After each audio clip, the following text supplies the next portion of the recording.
Everyone. Uh, I am Chabi Sharma. I am the trainer of Selenium automation testing. And can everyone give their introduction, a brief introduction like about their studies and year of experience, and that's it. So it will be good if we have interactive session. So Naga, we can start from you. Yeah, hi everyone. My name is Nagajyoti Dandamraju. I'm from New Jersey. Basically, I did my MBA finance like almost 20 years back. I don't have any technical knowledge as such. So I'm good in finance, but I don't know. But I have learned manual testing in India. So I want to give Okay. a try to Selenium here. Okay. Nice. Thank you. Next, Anu or Hema, if anyone can tell about themselves. Hello, is everyone is in the? Hi Anu. So can you unmute yourself?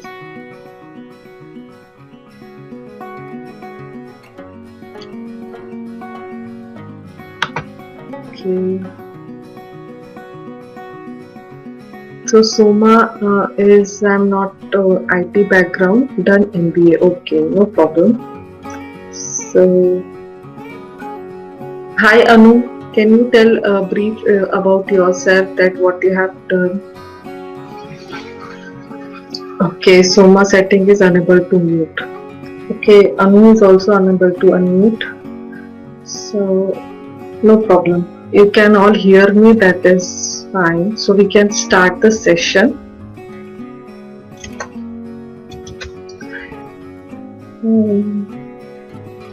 Are you able to see my screen? Naga, if you can tell me, because you are the only person who can speak right now. Yeah.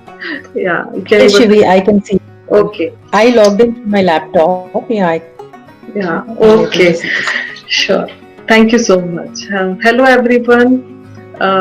Welcome you all for the Selenium training. I thank you for enrolling, and it's my pleasure working with you. It's 6-week training, as you can see in the flyer also, that it's 6-week training. You have gone through the introductory session, I hope, and next 6 to 8 weeks I'll be there with you throughout the training journey, also resume preparation, and also make sure that you are you know you will be prepared for your interview, client interview and vendor interview. Uh, so about me, like I have 10 years of IT experience in companies like Tech Mahindra, Wipro, Mindtree. I have worked in Tech Mahindra in AT&T project, that is telecommunication domain. In Wipro, I have worked in US Bank, that is banking and finance domain. And in Mindtree, I have worked as an automation tester in Microsoft project, which is an e-commerce domain. So this is all about in my 10-year career, and from last 1 year I am with Guru School as a Selenium trainer.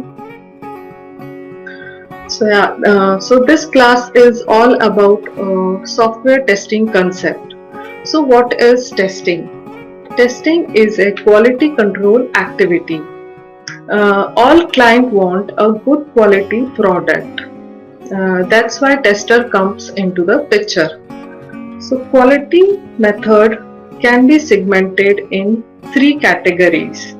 That is preventive control, in which you can design or implement prior to a threat event and reduce or avoid the likelihood and potential impact of a successful threat event. That is while developing only if you have prevent your product from defects and your product is good to go. But practically it is not that possible. Uh, but if you follow all your policies, standards, processes, procedures, these are all the preventive control example in all the encapsulation. You take care of all the firewalls, physical barriers. All these have taken care, and the product is defect free. Then you can ready to ship it. But if you are not able to prevent, what will be the next step? Next step will be the detective control. Here you will identify the active attacks to prepare for rapid and quick response. Like you will find out the defects in your product and you are ready for to correct it. So the third step is corrective control. Rapid address incident, minimize the impact, and it will return to secure state. So this is all about what is testing. So these are the topic which we will cover in today's session. First is software testing overview. What is the need of software testing, and all this we will cover in this. Next is software development lifecycle and its model. And how it works we will cover. Then we will work on the principles of testing, and once you understood these fundamentals, next will be software testing life cycle.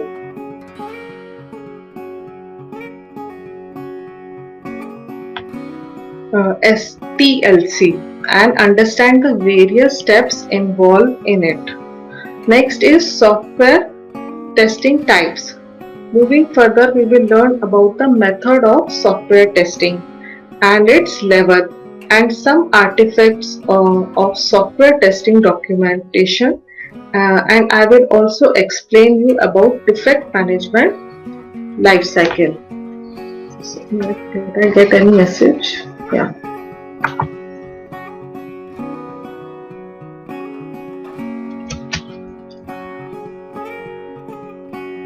Okay.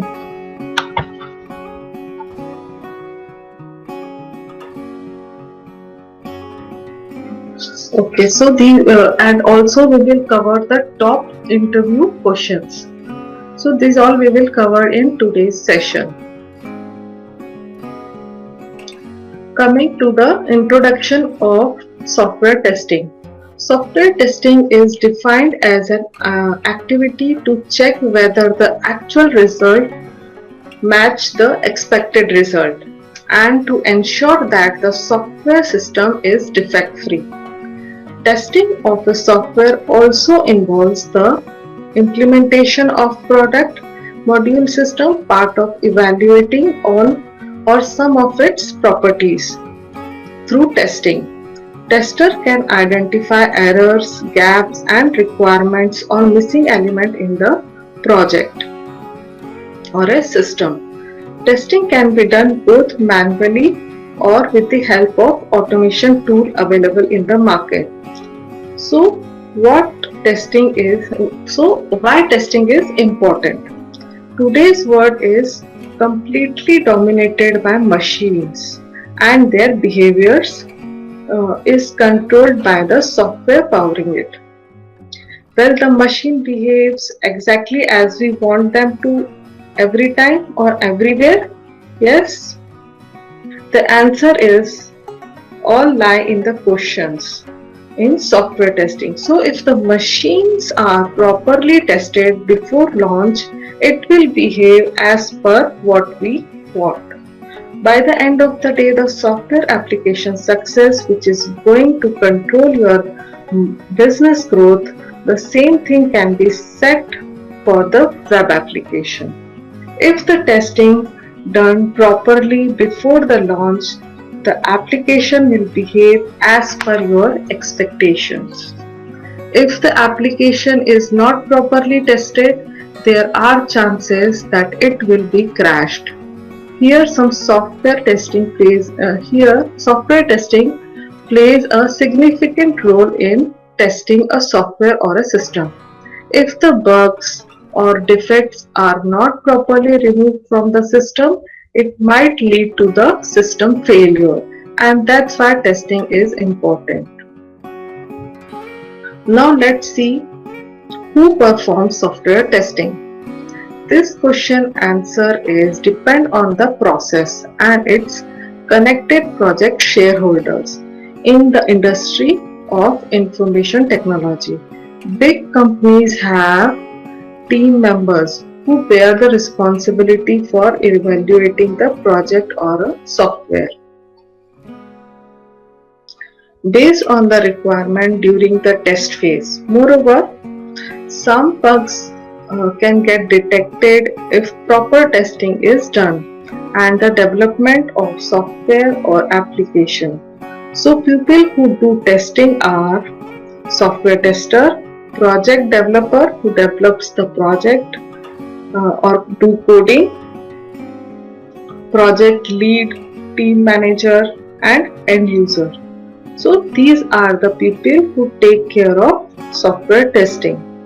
To understand more, let's see what is software development life cycle and its models. So software development life cycle is the process of industry to design, develop high level quality software. SDLC, that is software development life cycle, aims to develop high quality software. That means it exceeds customer expectation, reaches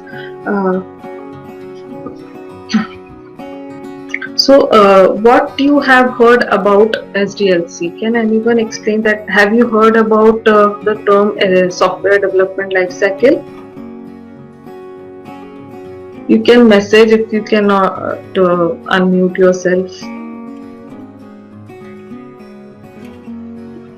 Hi, Chavi, Rupali here. Hi. I heard the name SDLC, yeah, Software Development Lifecycle in engineering. Okay, great.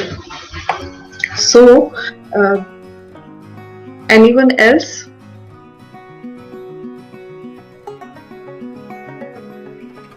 Yes, Chavi, even I heard about it when I was learning manual testing. Okay. I think it's basically just like the life cycle of any organism or like how it developed. Yeah, correct. A thing. So I think it's the same thing. Yeah, as you can see here, it involves many phases. And let me explain you each of these phases. First phase is requirement analysis phase. This basically what do they do requirement gathering and analysis. That means it gathers the information from the client. This is the most important phase in the software development life cycle. Here, business analysts collect the requirement from the customer or client as per the client business need and document the requirement in the business requirement specification. That is the document name, and it varies depend upon the organization to organization. Some examples are CRS, that is customer requirement specification, and some might call it as business specification. And then they provide some to the development team. So these are all comes in the requirement analysis. Once the requirement analysis requirement gathering and analysis is done, next step is to design the document, design the design phase, and the design and document the product requirement and get them approved by the customer.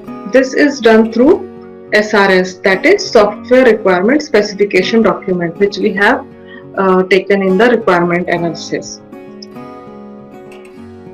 And the software requirement specification consists of all the product requirement that we design and develop during the project life cycle. And key people involved in this phase. that is project manager, business analyst, and senior members of the team. And and the outcome of this phase is software requirement specification, like the document, which is the, like you can say, is a key document which help us in rest of our SDLC phase. So the third is design phase. It has two steps. First is high level design, and second is low level design. So in high level design, it gives the architecture of the product to be developed and it is done by the architect and senior developer. In low level design, it is done by the senior developer. Here it designs each and every product that should work and how every product should behave and should work. Here only the design will be there and not the coding. And the outcome of this phase is high level document and low level document, which work as input in the next phase. So the next phase is your development, where you do the coding part, which is coding phase. So what happened here? Developers of all level here, like seniors, junior, fresher, developer, all are involved in this phase. This is the phase where we start building the software and start writing the code for the product. So the outcome for this phase is source code document and the developed product. Now talking about the testing phase. Here, when the software is ready, that means the code is ready and it is developed, it is sent to the testing document, where testing team test it thoroughly for finding different defects. They either test the software manually or they use the automation tool, depend upon the process or what is defined in the software testing lifecycle as per client requirement, and also ensure that each and every component of software works fine. Once the QA, that is quality analyst, make sure that the software is error free, it goes to the next level, which is implementation or the deployment, which you can say. And the outcome of this phase is a good quality product. And the testing artifacts we will learn in later point of time. Once that is done, the next and the final step is deployment and maintenance phase. After successful testing and product is delivered, the software is deployed to the customer for their use. The deployment is done by the deployment engineers. Once the customer start using the deployed system, then the actual problem will come up, and that needs to be solved time to time. Fixing the issues that are raised by the customers comes in maintenance phase. 100% testing is not possible because the way tester tests the product is different from the way the customer use the product. Maintenance should be done as per SLA, that is service level agreement. These are the various phases which are involved in software development life cycle, and this is how it works. Now we have different models of software development life cycle, that is waterfall model, spiral model, agile model, and etc. Now let's talk about the waterfall model and understand that how it works. Waterfall model is a traditional model, that is, it's a sequential design process after using a SDLC in which the process is seen downwards like waterfall. Like how waterfall comes, it is coming downwards. In this, it includes different phases, such as you can see in the diagram also. requirement gathering, which is feasibility study, analysis, design, uh, coding phase, testing, installation, and maintenance. Every next phase is big, and once the goal of previous phase is completed, then only the next phase will come. This methodology is preferred in projects where quality is more important than schedule or cost. This methodology is best suitable for short-term projects where the requirements will not be changed. For example, yeah, like your attendance sheet management or your calculators, etc. So there the where the requirement will not change frequently. So the benefit of using this model are requirements do not change, nor does the design or the code. So we get a very stable product, and this model is very simple to implement. Requirements are finalized earlier stage in the life cycle, so there won't be any chaos in the next phase, and the requirement resource to implement this model are very minimal as compared to other methodologies, and every phase has specific deliverables. It gives high visibility to the project manager and clients about the progress of their project. So, what are the disadvantages? The main disadvantage is that backtracking is not possible. That is, we cannot go back and change the requirement once the design stage is reached, and changes is required. Required leads to change if the changes needs the requirement, and the leads wanted to change your design or code, which result to the defect in the project due to overlapping of the phases, and by this customer may not be satisfied if the changes they needed are not incorporated in the product, and the end of the waterfall model may not be flexible product.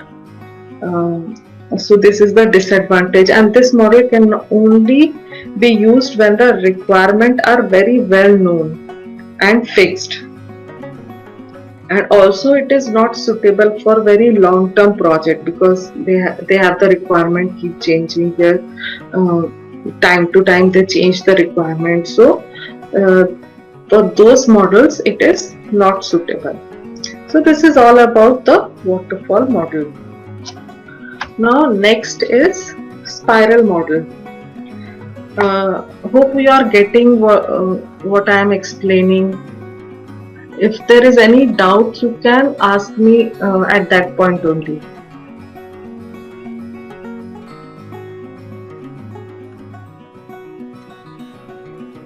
Okay. Okay, so no response. So I am assuming that everybody is getting what I am explaining.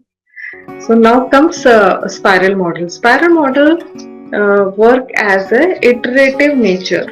It is a combination of both prototype development process and linear development process, which is a waterfall model. Waterfall model is a linear development process. So this model places more emphasis on risk analysis. Mostly this model adopts large and complicated projects where risk is very high. Every iteration starts with a planning and ends with a product evaluation by client. See, this is the first step in which we do the planning phase, and this is the end step which we do the evaluation stage.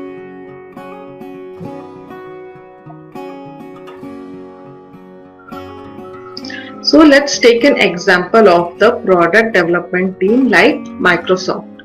They know that there will be a high risk and they face lot of difficulties in the journey of developing and releasing the project, and also they know that they will release the next version of the product when the current version of product is in existence, and they prefer spiral model to develop the product in an iterative nature. So they would release one version of product to the end user and start developing the next version, which include new enhancement and improved enhancement of the previous version, and that is based on the issues faced by the user in the previous version. Like Microsoft releases Windows 8 and improved it based on user feedback and releases the next improved version, that is 8.1, and it went on like so on and so on. So it mainly undergo phases like planning phase, and in planning phase there are requirement gathering, cost estimation and resource allocation.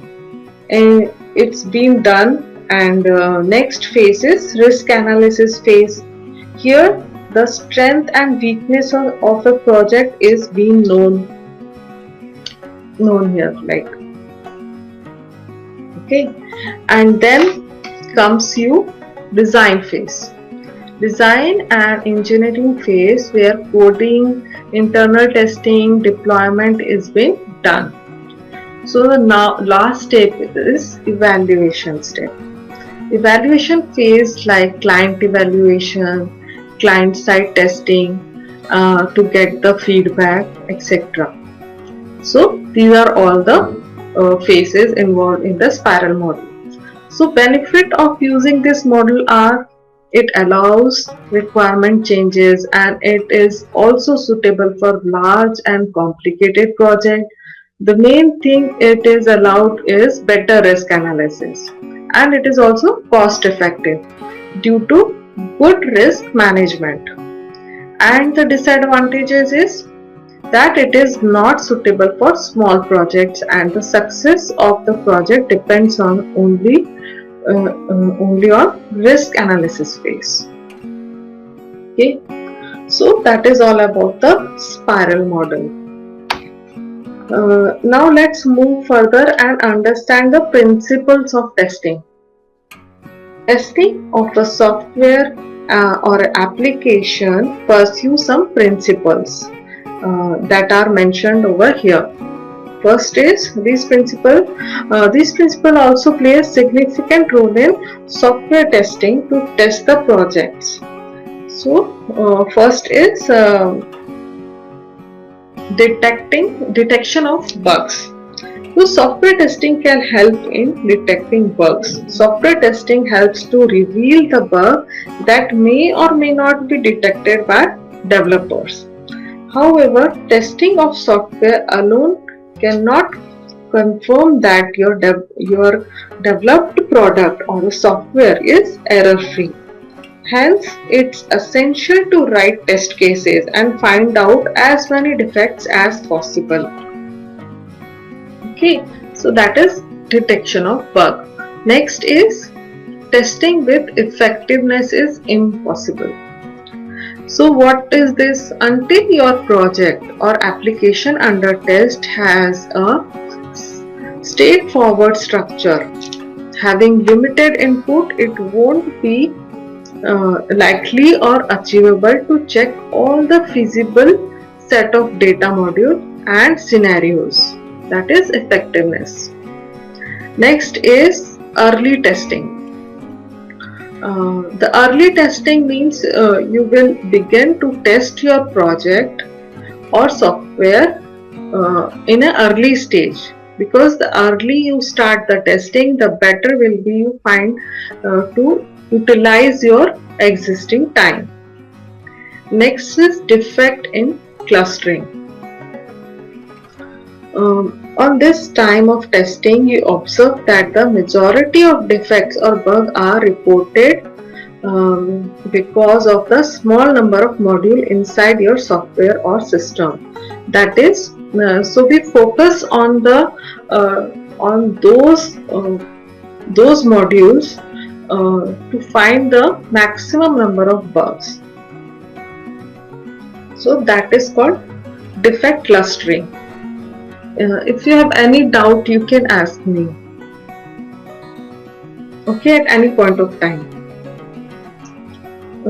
So defect clustering is when you do testing for a particular project, you find maximum number of bugs on a particular module, which is very important and which is very vital. So you find out the defects also in those areas. So to find those areas, that is called a defect clustering. Next is testing is context dependent. That is, an error-free or a bug-free software is a myth. Just because when a tester tests an application and did not detect any defect in the product does not indicate or implies that your software is ready for shipping. So, as a time of testing module or working of software, you as a tester need to test and verify whether your software is meeting all the requirements of client or not, and whether the bug found during testing has been mended or not. These many factors need to be considered before shipping your software or releasing it to the market. Okay, so these are the principles of software testing that one should keep in mind while testing a software. Now moving further, we will discuss about the most widely used model, that is verification and validation model.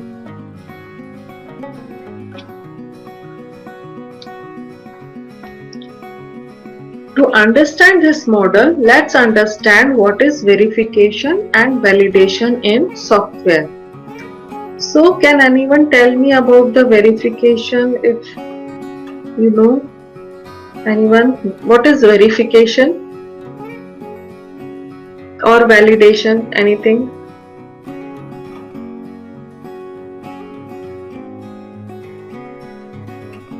See, if the section is more interactive, now it will be interesting. Verifying. Sorry. Yeah, go ahead. Yeah.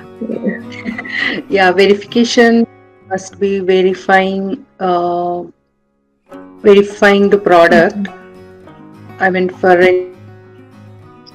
validation means after you fix the I mean, like whether you can find out that actual result and expected should be verified, right?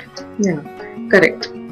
Yeah. Also, Chavi, sorry to ask, do we need to take notes of everything, or will you be sending us any, any material regarding this? This is a recorded session, so you can refer this session once the web sir will send it to you.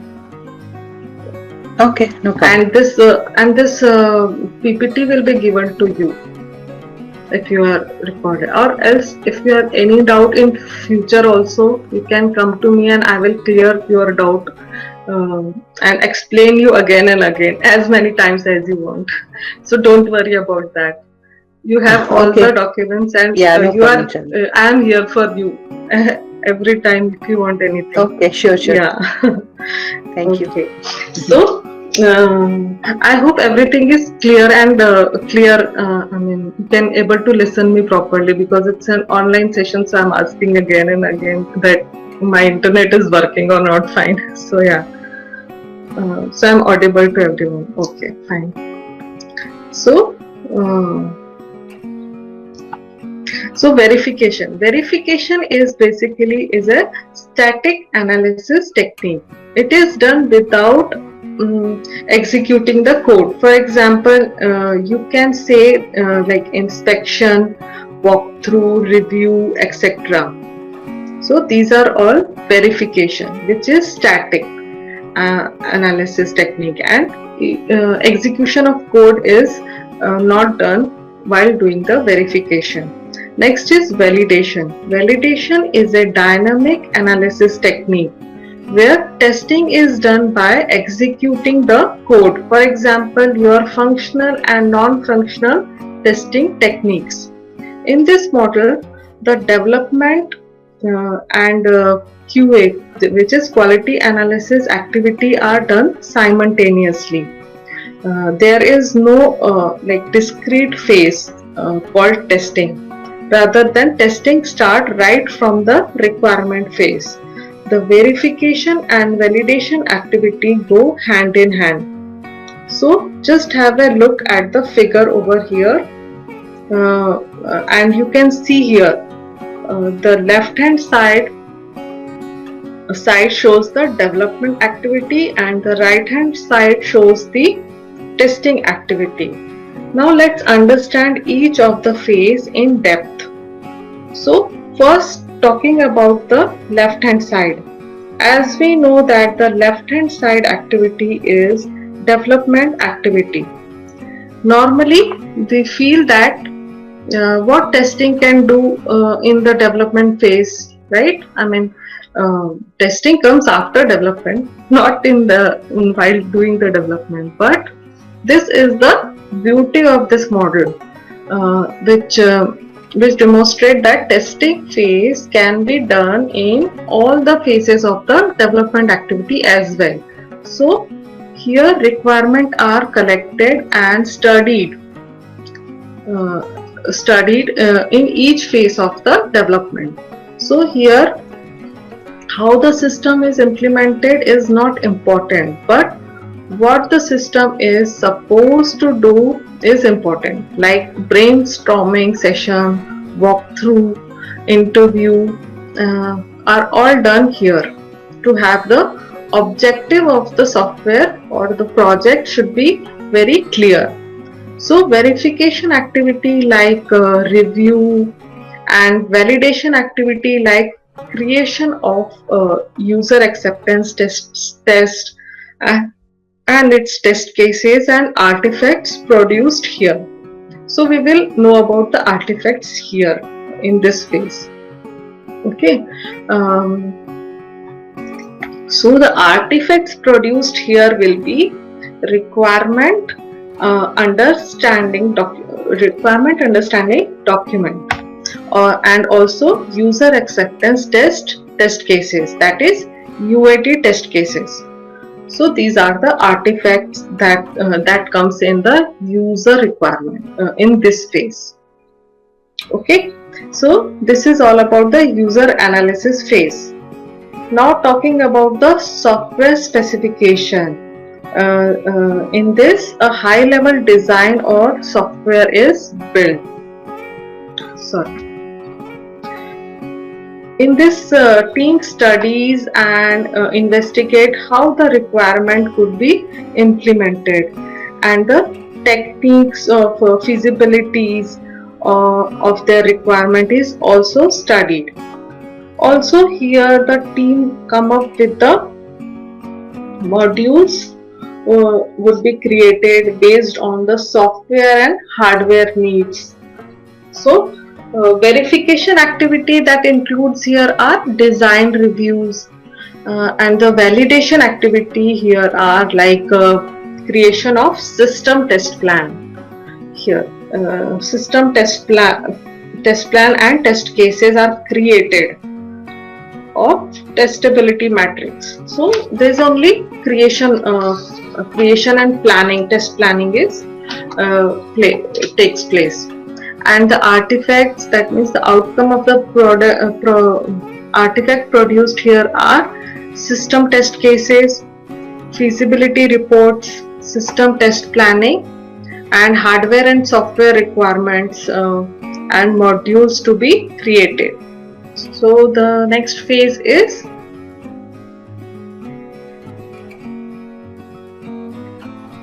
is your architecture design or your high level design here.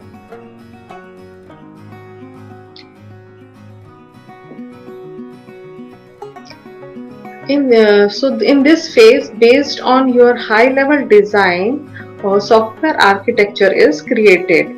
The modules, their relationships, and their dependencies. Architecture diagram also has been created here, like data and also database table. Technology details are also finalized in this phase. So again, the verification activity is design review are included, and the validation activities like integration test plan and test cases are created, and the artifacts produced here are design documents, integration test plan and test cases, database table design, etc. Now coming to the module design, also called as low level design. In this phase, each and every module and component are designed individually. Methods, classes, interface, data types, etc. are finalized in this phase. So again, verification activity like design reviews includes here, and the validation activity like creation and review of unit test cases. And the artifacts that are produced will be unit test cases. So next we have the implementation, and that is coding, which is the way which starts the coding phase. In this phase, actual coding is done. So code review and test case review and are verified activities and are created, and creation of functional test cases and validation activities are done in this phase. And the artifacts are test cases and review checklist. So this is all about the left side, which demonstrate about the development activity. Now talking about the right side. Chami, before going to the next topic, Yeah. can you explain me what is the difference between high level design and low level design? Sure, good question. So see, what is high level design is, as I explained you, this is an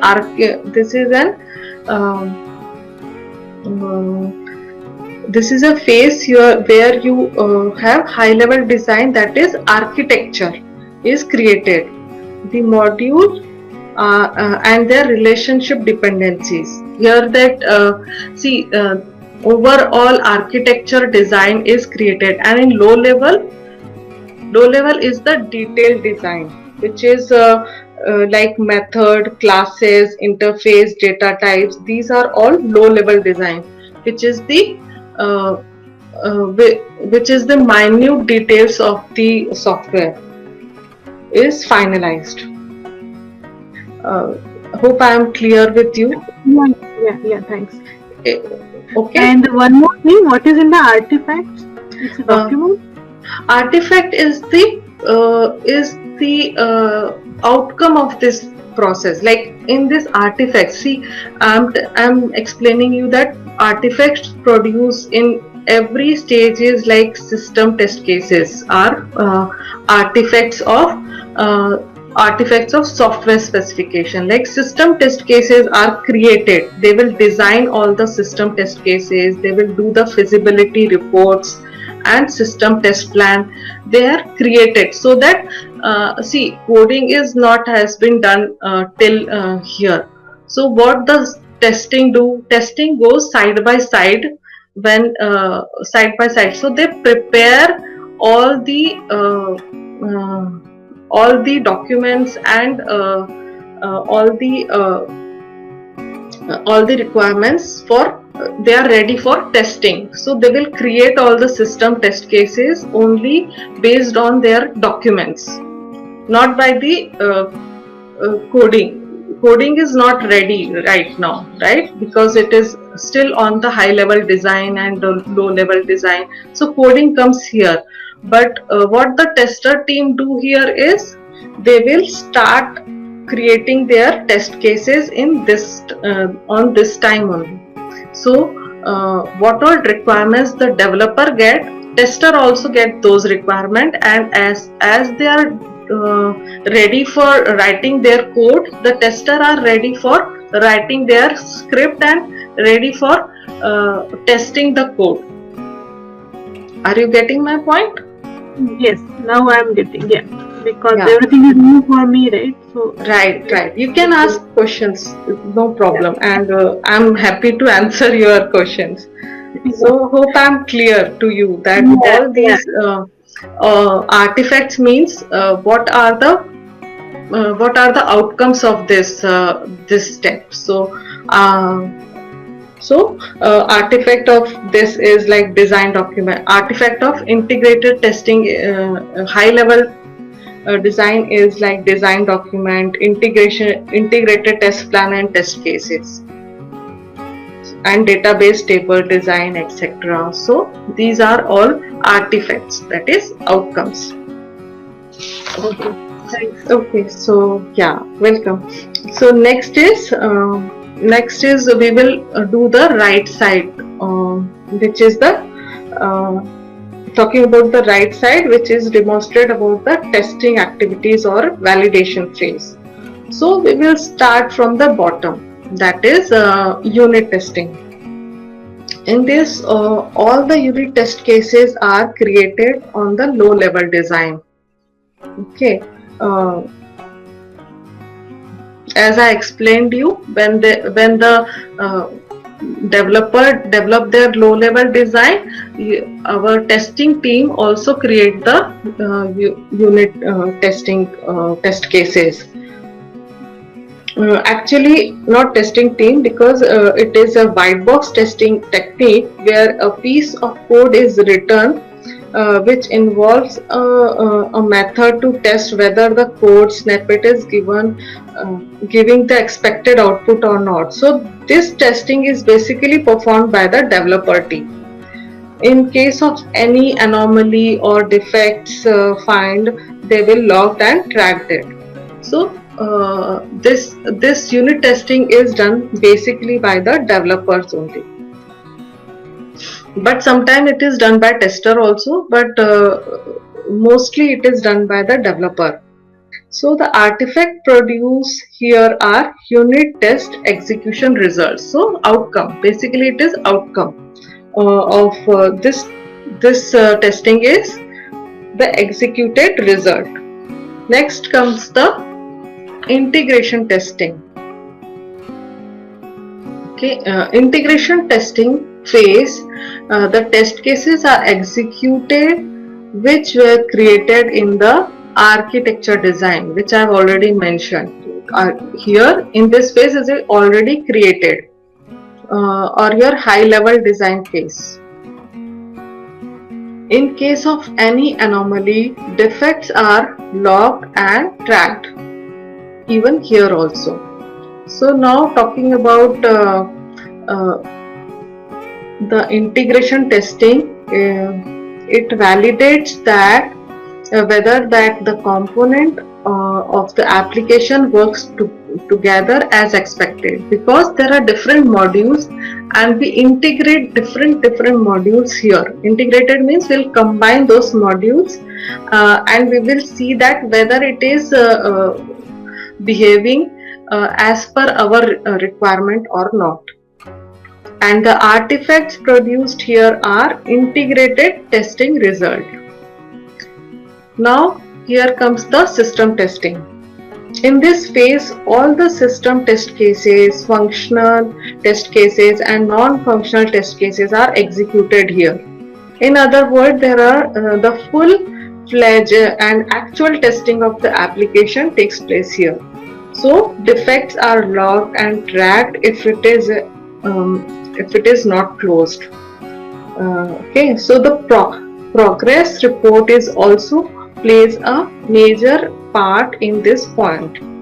In this phase, the traceability metrics are updated to check the coverage and risk mitigations, and artifacts produced are test results, test log, defect reports, test summary reports, and updated the traceability matrix. We will learn about the traceability matrix in detail also in coming session. Now talking about the last phase, that is UAT phase. So acceptance testing is basically related to business requirement testing. Here testing is done to validate that the business requirement are met in user environment, and compatibility testing and sometimes non-functional testing are also done in this phase. Okay, and the artifacts will be user acceptance test results. Updated business coverage matrix. So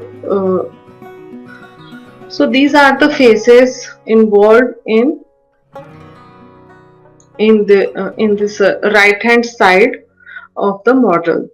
That's why it is called as validation and verification model, that is V model. So V model is used when requirement is not well defined and and very ambiguous, because it can also be the requirement can be changed any point of time. So that is there we use the V model. Acceptance criteria are well defined here. Project is short to medium in size, and technologies and tools used are not very dynamic here. These are the situations when we use this V model. So this is all about the V model. Now if you have any doubts, you can ask, because we have completed the V model. Now moving ahead, we learn about the software testing life cycle. Software testing life cycle is a testing process which is executed in systematic and planned manner. In software testing life cycle process, different activities are carried out to improve the quality of the product. So these are the various stages involved in software testing life cycle. First is like requirement gathering and analysis. This is the first step in software testing life cycle. In this step, the QA team, that is quality assurance team, understand the requirement in terms of what we will be testing and figure out the testable requirement. If any conflict or missing or not understood of any requirement, then QA team will follow up with the various stakeholders like business analyst, system architect, client, the technical manager, to better understanding and the detailed knowledge of the requirement to clear their doubts. After that, we have planning, test planning. Test planning is the most important phase of the software development, software testing life cycle, where all the testing strategies are defined. This phase is also called as test strategy phase. Okay. In this phase, typically test manager is involved to determine the efforts and cost estimates for the entire project. This phase will be kicked off when the requirement gathering phase is completed, and based on the requirement analysis, we can start preparing the test plan. We will learn test plan in detail also, and the result of this planning phase will be the test plan and the test strategies, or test effort estimation documents. Once the test planning phase is completed, then QA team can start with the test cases development activity. So next we will have the test case development, and this is started once the test planning activity is finished. This is the phase where the testing team write down the detailed test cases along with the test cases. Testing team also prepare a test data for testing. Once the test cases are ready, then these test cases can be reviewed by the peer members or the QA lead, and also the requirement traceability matrix is prepared. So what is the requirement traceability matrix? It's an industry accepted format for tracking the requirement, where each test cases is marked with the requirement, and using the RTM, which is requirement traceability matrix, can track backward and forward traceability. I mean, you can track it either backward or you can also track it forward. After all this, you have to set up the environment for testing. So environment testing also plays a very important role in SDLC, and basically test environment decide on which conditions software is tested, and it is an independent activity and can be started parallelly with the test cases development. Because creating test environment takes quite time. So we can start this activity parallelly when you are started developing your test cases. Next we have test execution. Once the preparation of test cases development and test environment setup is done, then test execution phase can be started. In this phase, testing teams start executing their test cases based on the prepared test planning and prepared test cases in the prior steps, and finally we'll have the test cycle closure. So in this, once the test cases is passed, then some can be marked as passed. If any test cases is failed, then its corresponding defects can be reported to the development team by a bug tracking system, and the bug can be linked for corresponding test cases also for further analysis. So these are the various phases involved in software testing lifecycle. Okay, and we will also learn about the bug lifecycle also. Here we will have just an overview of how we logged a bug and how it is used in further analysis. So this is all about the software testing lifecycle, SDLC. Now moving further, we will have software testing. Yes. Can you explain it? It's Rupali. Can you explain software testing life cycle with example so that we can get a clear knowledge? Yes, we will learn this with example also in coming session, like further we are explaining it in detail also. Okay. Okay. Yeah. Okay. So till now you understood that how it works, that how we track it, that requirement, test planning, test case development, test environment setup. Sorry. Yeah, actually little bit confusion in test case development and what's going on inside that phase. I don't know, right? Test case development is basically when we are writing the test cases, and we will learn in detail about how we will write the test cases. It's just that the flow I am telling you. After that, I will explain you in Excel sheet how we will write the test cases. Test case development is nothing but writing the test case. We will just understanding here the flow, that how this life cycle is conducted, that how flow goes on when we do the STLC. When we are writing the test cases, it is all together a very different activity, right? Here, that is all the test case ID, test case name, all we will learn, like all the precondition, post condition are required. So all this we will learn. Yeah.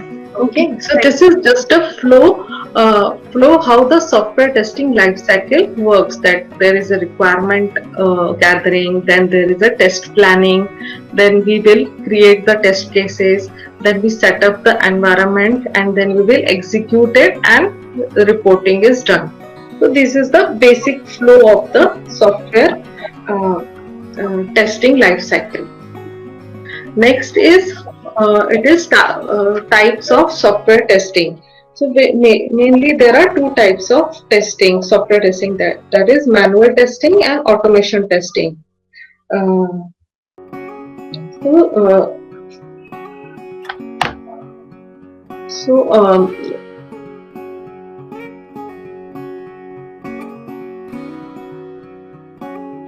So till now, whatever you learned was manual testing. Okay, that is the testing of a software which is done manually without the use of any automation tool or applications that are available in the market. So automation testing is an automated technique where the tester writes the script and use a suitable tool to test the software. It is basically an automation procedure of means like it is a manually processed like regression testing. So looking at the challenges what manual testing faces, that's why we opt for the automation testing. So there are some challenges, or you can say the limitation of manual testing, which can be overcome by automation. Like manual testing mainly involves the physical execution of test cases against various applications to detect bugs and errors in your product. It is one of the primitive method of testing a software. Earlier we only knew about the manual testing execution test cases without using the automation tool. It does not require the knowledge of testing tool. Also, you can test any application since you are doing it manually.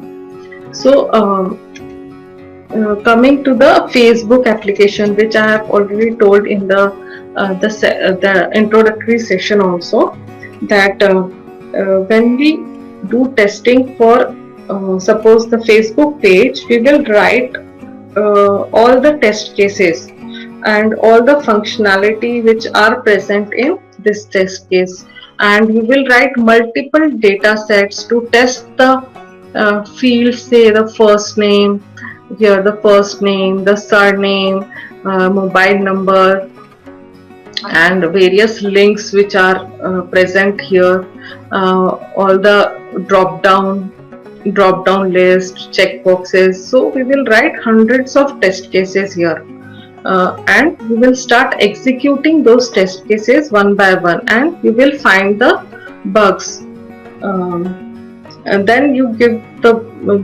it to the developer to fix those bugs, and you will need to rerun all these test cases until all the bugs are fixed and your application are ready to ship. So if one has to execute these hundreds of test cases and hundreds of data sets again and again, so it is very boring. It's a very boring process, and that comes to the first demerit of a manual testing, which is extremely time consuming and and very tedious job. So that and also it is a highly error prone. Why? Because it is done manually, and human mistakes are bound to happen since it is a manual execution present in uh, since it is a manual execution, so it is high risk of errors. Also, human presence is required all the time, and one needs to be keep doing manual step by step process again and again all the time. So he also needs to create the manual reports, group them, format them, so that we get a good looking report. Also send those reports manually to the stakeholders, then collection of log from various machines where you can run your report and consolidate all of them, creating repositories and maintaining them. And again, since it's a manual process, it's a high chance of creating a manual error. And scope of testing is also limited. For example, like regression testing.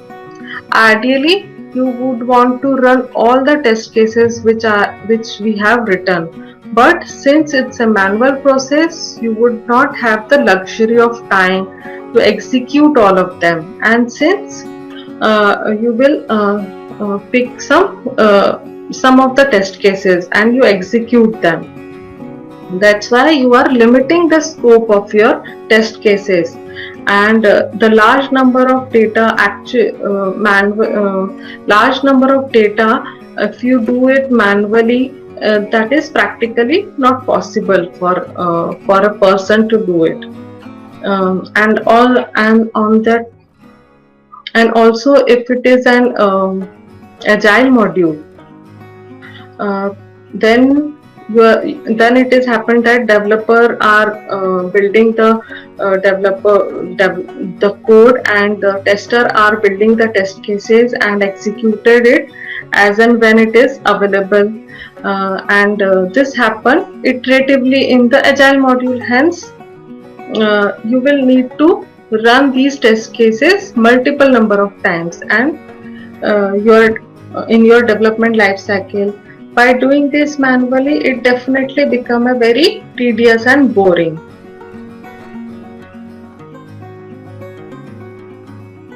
And this is also not the effective way of doing it. So we will here it comes the automation testing.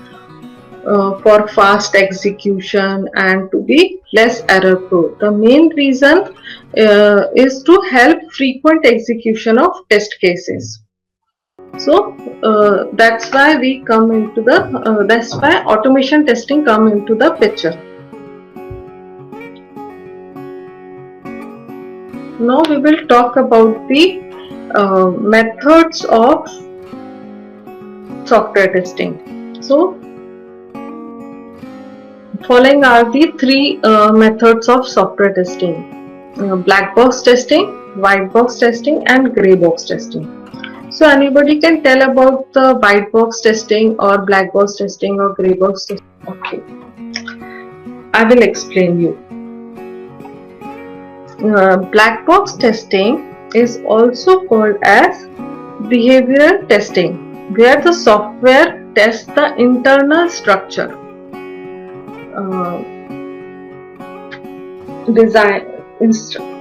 internal structure, design and implementation, and user interface of product is being tested, which is not known to the tester. As it is said, it is a black box testing. We cannot see the internal part of the code, and we do the testing by not knowing the internal part of the code. So that is the reason it is called as black box, where the input is being passed as a test cases of black box, but the internal implementation detail are not known to the tester, and output is given.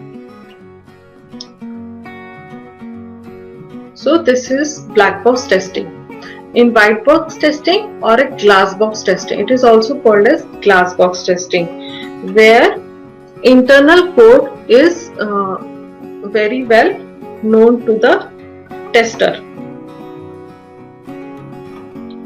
Say we can see through it, like what we are testing. This type of testing technique deals with the testing the internal structure, logic design, implementation of different modules. So this is all about the black box testing, where software testing method is given. The functionality of software application are tested without having knowledge of internal code structure, implementation details, and internal path.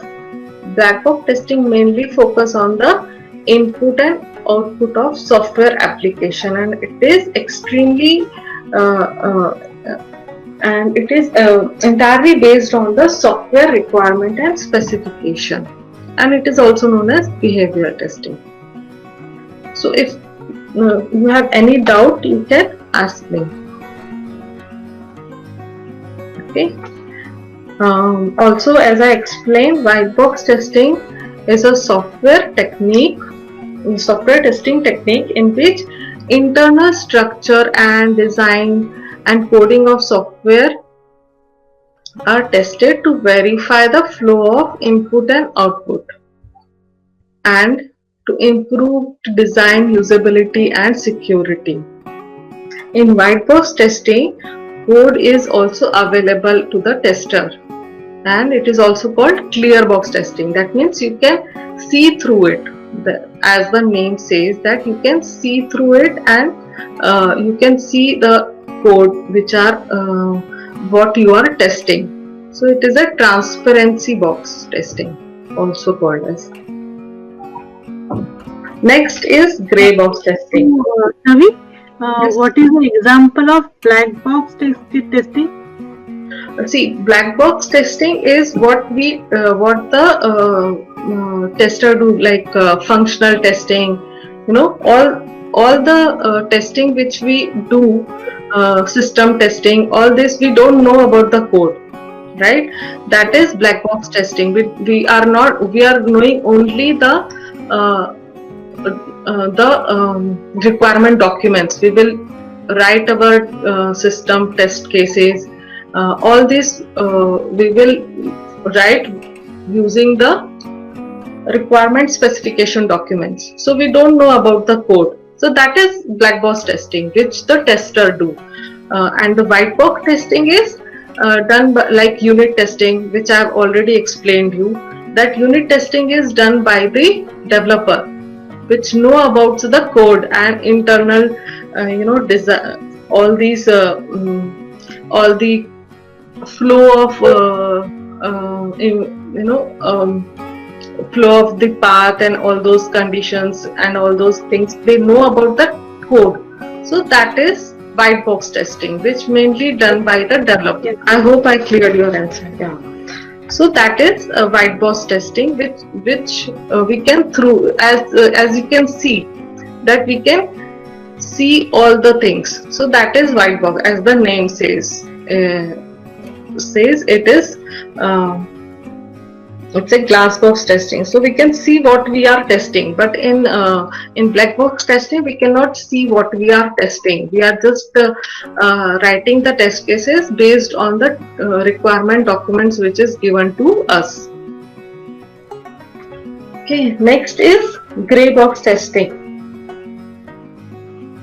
In this, it combines the concept of both black box as well as white box testing. In gray box testing, internal implementation detail is partially known to the tester, while the rest are not known to the tester. I mean, something is known and something is not known also. That is the reason it is called gray box testing. So there are three methods of software testing, which we have explained you: black box testing, white box testing, and gray box testing.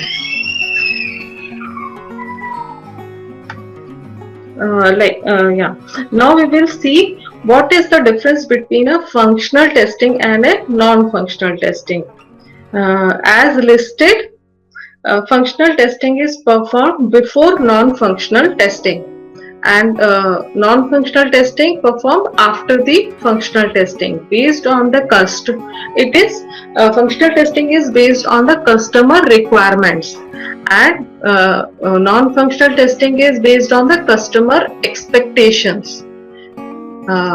Functional testing is described when what the product does, and the non-functional testing describe how the product works.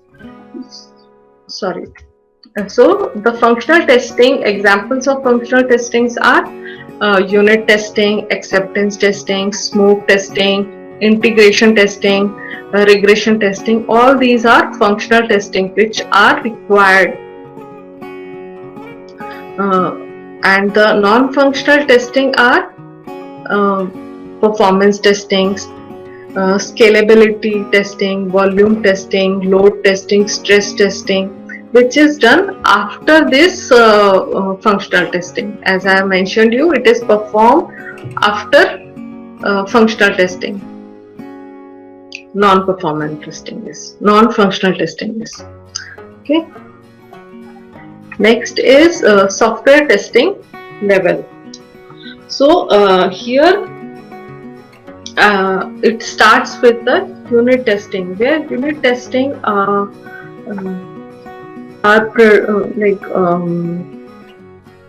produced from. Then it goes to the integration testing. First comes the unit testing, then comes the integration testing, where software are combined and tested. As I have already explained you that we will combine all the modules in integration testing, and it is tested, combined and tested, and it is produce integration test cases. Then comes the system testing, where the integrated software or the project is tested. Then comes the acceptance testing, where system needs to be tested for adequacy. So these are the software testing levels that start from unit testing and ends in the acceptance testing. So what are the software testing documentation or documentation artifacts? So here we are learning about the test plan in detail. How you will prepare the test plan, and what are the benefits of it, along with their features. So why do you think that documentation is necessary? Anyone? Why documentation is necessary? I mean, of course, for the future reference, it is necessary because once you are developed your software, then if you are developing your new software which is similar to it, you can refer those documents. So that's why it is necessary. So let's discuss each of these in brief. So talking about the test plan, provided the test plan provides outlined strategies which will be implemented for testing the application, and the resources which will be needed and also described.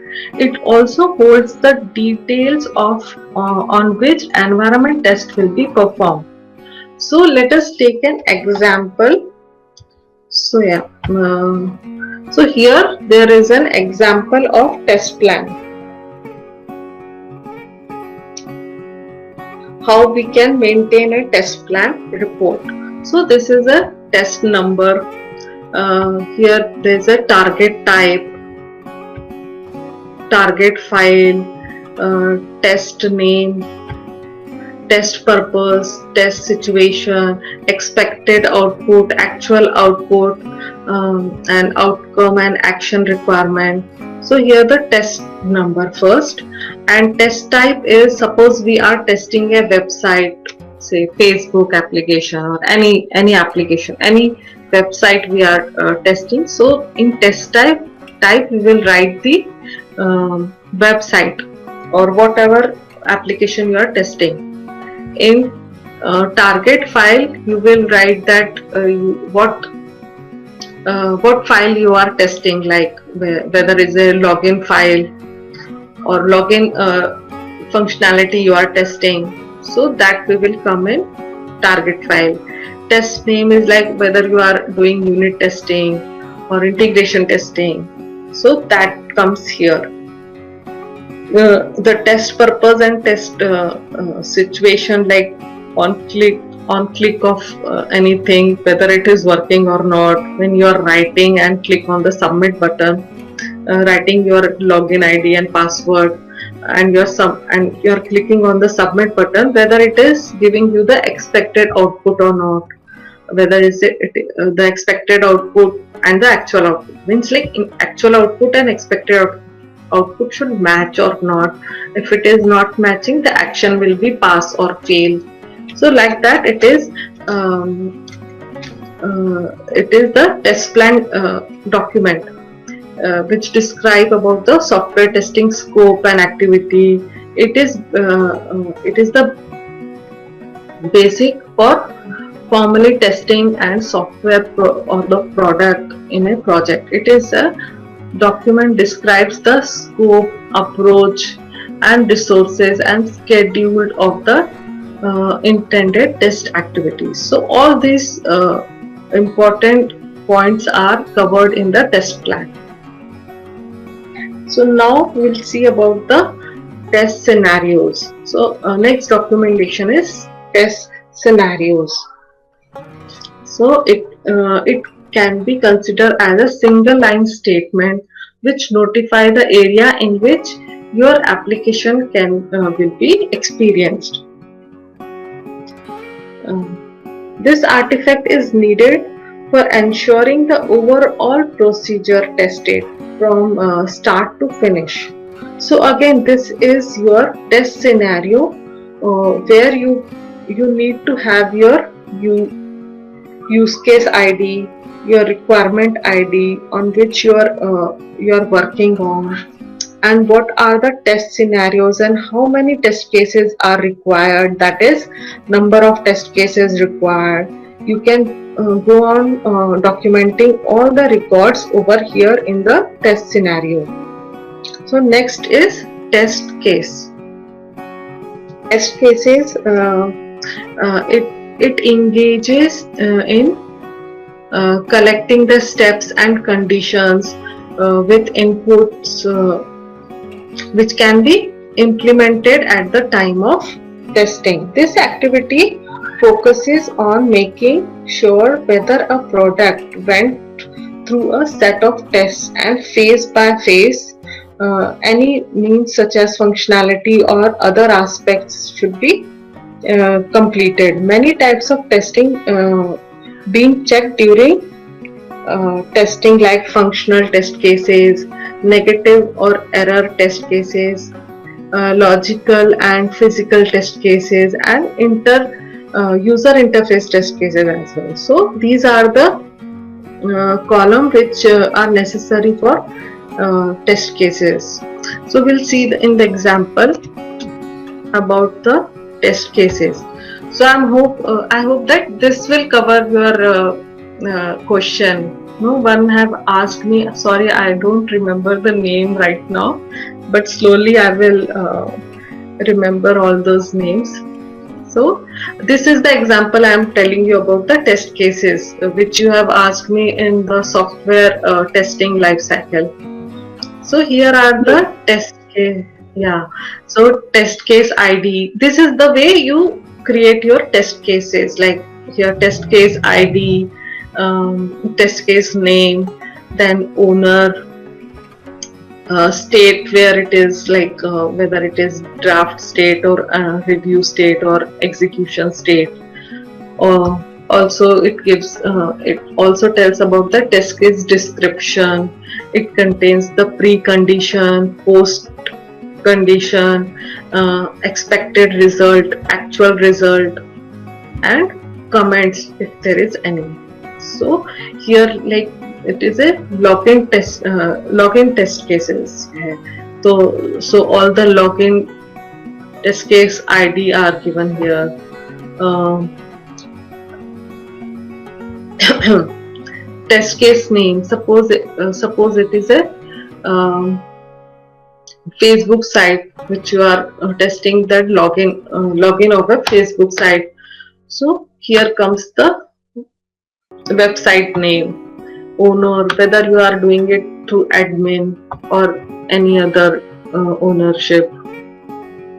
State I have already told, whether it is a drafting state, whether you are writing your test cases, or if it is sent to the peer review. So these are all come under state.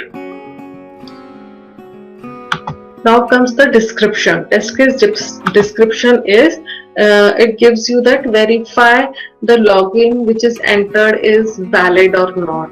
So this comes in the description. Precondition is Facebook page must exist. If it or the Facebook URL should be exist. If that site doesn't exist, how we will test it? So these are the precondition. Post condition is this still exists. I mean, afterwards also, like you have written your test cases and you have started executing, but that web page is gone. So that should not be done. Otherwise, your test case will fail.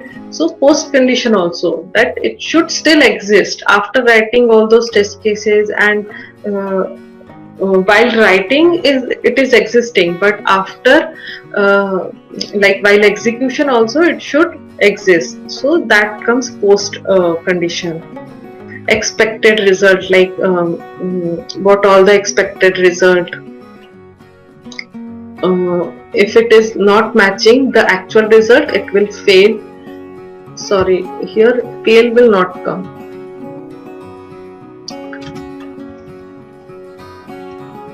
Because expected will always pass. Actual can be failed. Okay. So this is all about the test case. We will learn it in detail also when we are doing the automation testing. So how we will develop this test case sheet. So this is a general overview of test case writing. So next comes traceability matrix. So it contains a table which sketches the requirement when your product software development lifecycle is being created. So the last artifact is like a traceability matrix, which is also known as RTM, requirement traceability matrix.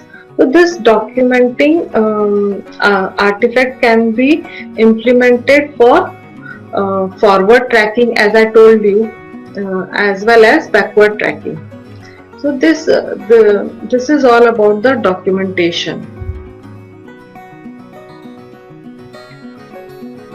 Documentation artifact, and there are different types of documentation attached in it. So all these are the different type of documentation which are attached in this.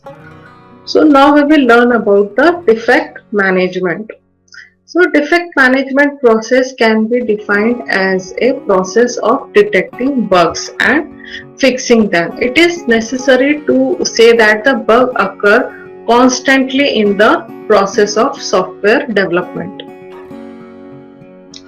So defect, as we know that defect management is a part of testing process.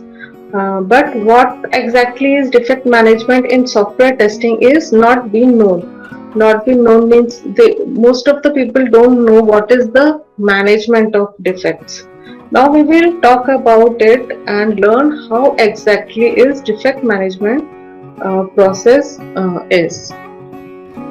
So defects are the part of software, and that is why software development is a complex process. The team members are usually team members like developers are usually placed in a strict time frame. They must write large pieces of code every day, and they usually don't have time to think about how to avoid these bugs. Hence, every software development project requires a process that helps to detect the defects and fix them. The process of defect management or bug tracking is usually conducted on the stage of product testing. Without realizing this, that it would be hard to understand the nature of defect management software testing uh, um, in the later stage. So it should start in very early stage, that we have already learned that it should start early. So software testing can be conducted in two different ways. Usually developer develop the product and it tests themselves. However, this is not the best practice because the developer can hardly find all the bugs, as it is hard to find mistakes on your own work. So comes the development defect management process, where we will first do the defect detecting. So there are 4 steps in defect management process. The first step is defect detecting. Regardless of the type of testing, the main goal is to detect all the bugs in the final product. So what is our main goal? Is to detect all the bugs and fix them. Next step is formulation of bug reports.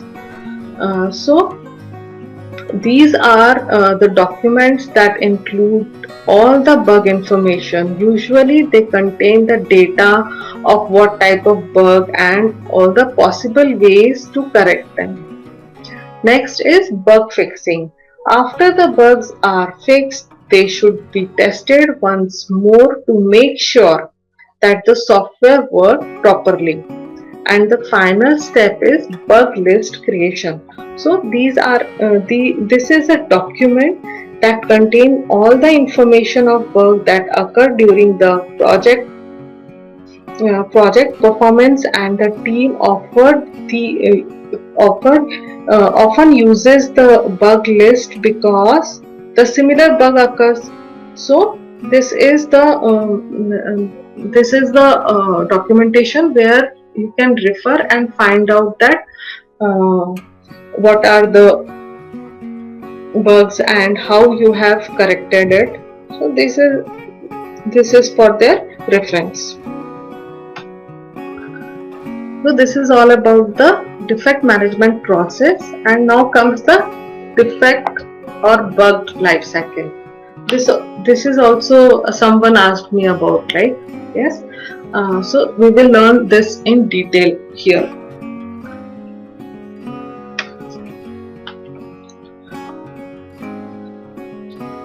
So defect or bug life cycle is a cycle in which defect or a bug goes through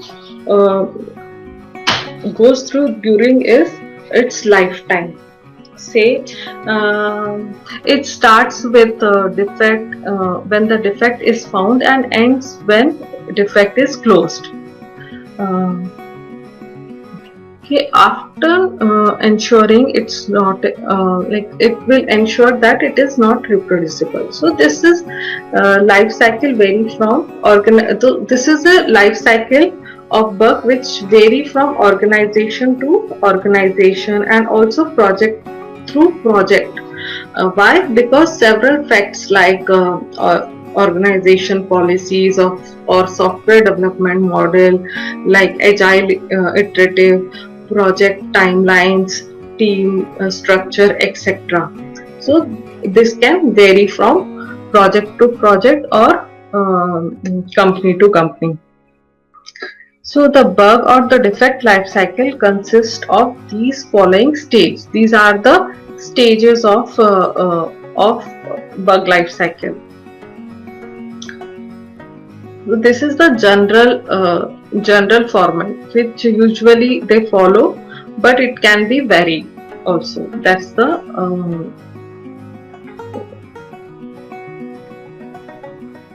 So coming to is sorry, I'll just take a sip of water, then we will start.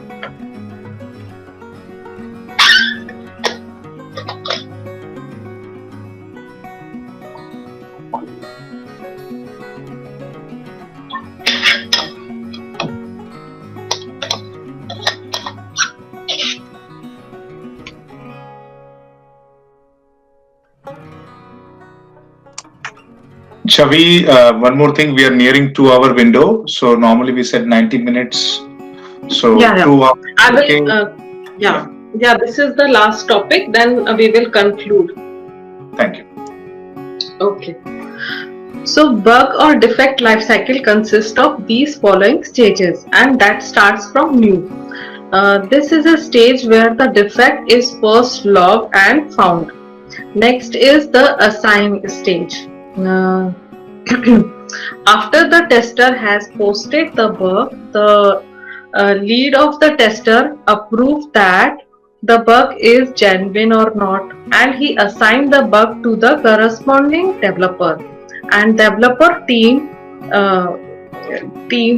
will fix those bugs, that bug. And the next step is active or open. At this stage, the developer has started analyzing and working on the defect and fix it.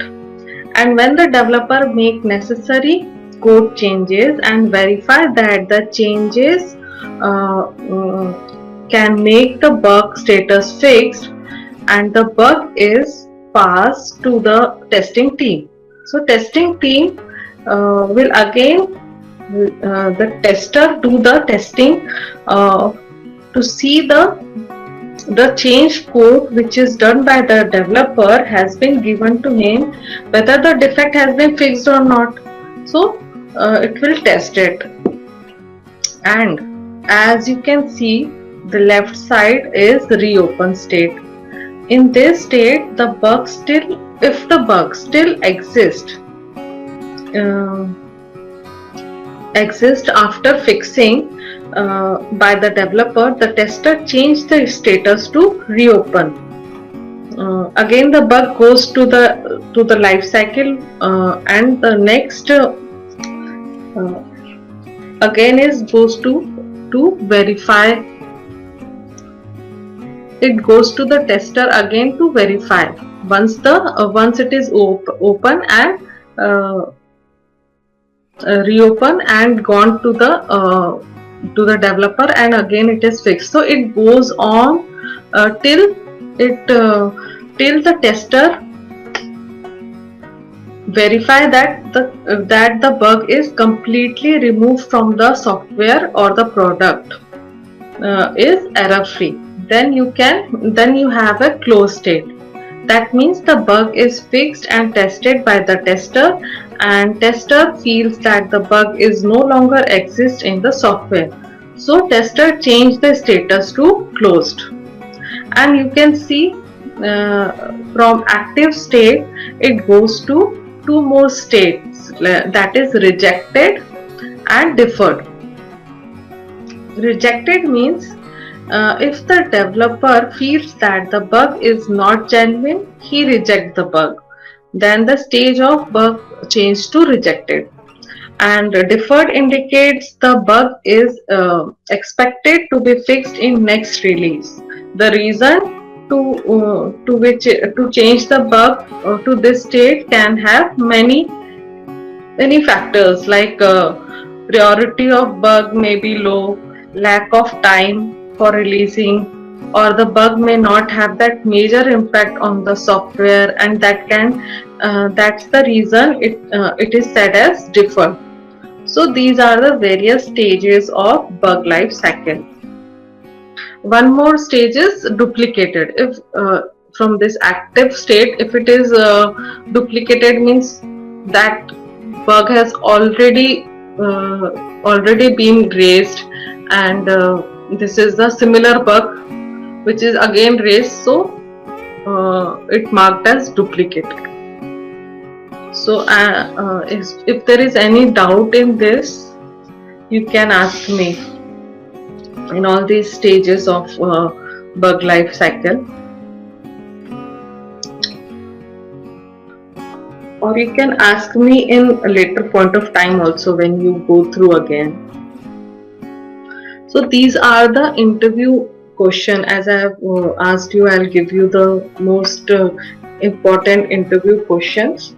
So these are the interview questions which you can take it as assignment also, and you can solve it by yourself, because it's not possible to cover all the software testing concept in one class, because we have to move into the Java in the next session. So if you have any doubts in all these questions or any other question in software testing concepts, so you can ask me.